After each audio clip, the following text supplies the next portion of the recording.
मैं पूछती हूँ क्या हो जाता अगर जुनैद चंद रोज ईशल को 1 घंटे के लिए पढ़ाने चला जाता है? जुनैद सिर्फ तेरा बेटा नहीं, अनवर का भी बेटा है जो तेरी वजह से यहाँ से गया था। और खावर का भी हक बनता है, चचा है वो उसका। हाँ, सबका हक है मेरे बेटे पे सिवाय मेरे। उसका भी जो इतने सालों से गायब रहा और पलट के पूछा नहीं, और उसका भी जिसने उसे जाने का मशवरा दिया।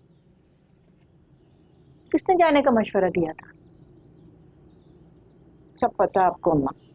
अनवर को जाने के लिए मैंने नहीं कहा था। मैं तो रोती रह गई थी, रोकती रह गई, किसी ने एक ना सुनी मेरी। आप तो जानती हैं कि अनवर के जाने के बाद क्या हालत हुई थी मेरी। उस वक्त कहाँ थे आपके ये हक जिताने वाले बेटे, जब मेरे हाथ में 100 रुपए भी नहीं थे और मेरा बेटा भूख से बिलक रहा था।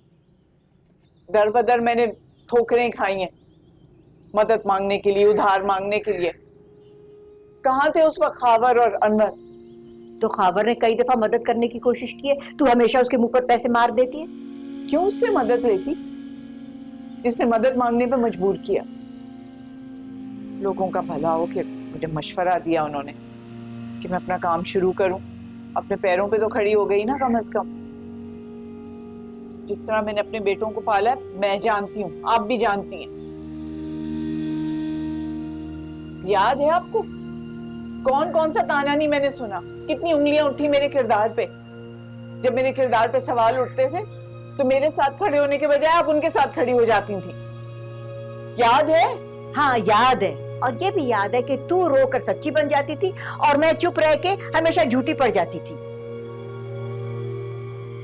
मैं नहीं जानती कौन झूठा साबित होगा और कौन सच्चा, लेकिन ये बात मैं कह सकती कि जुनैद ईशल को पढ़ाने नहीं जाएगा, चाहे घर में फारिग बैठा रहे। खावर के यहाँ नहीं भेजूंगी मैं उसे।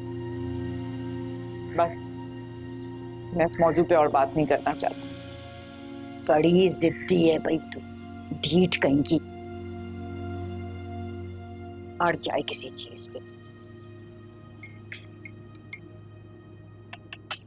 अगर रुखसाना भाभी ने बात बदल ही दी थी तो आप दोबारा कर लेते। और अगर वो मुंह पे इनकार कर देती तो? हमें उनकी मदद की जरूरत है, थोड़ा बहुत तो बर्दाश्त करना होगा। हम किसी पर भरोसा नहीं कर सकते। आप रात को भी काम से लेट वापस आते हैं और मुझे भी किसी न किसी काम से कभी निकलना होता है। ईशल को हम किसी और के रहमो करम पे नहीं छोड़ सकते। और सच पूछे तो ईशल भी जुनैद पर राजी हो गई है। जुनैद पे कर सकते हैं भरोसा? जुनैद से ज्यादा हम रुखसाना भाभी की तरबियत पे भरोसा कर सकते हैं। इतनी सख्ती माएँ अपनी बेटियों के साथ नहीं करती जो उन्होंने अपने बेटों के साथ की है। मजाल है फरीद या जुनैद कोई गलत काम करने का सोचे भी। नौजवानी की उम्र में भी ऐसे रखा हुआ था अपने बेटों को, 10 से मस नहीं होते थे। भाभी माने तो ना। मैं खुद बात करूंगी, मेरी बात नहीं टालनी।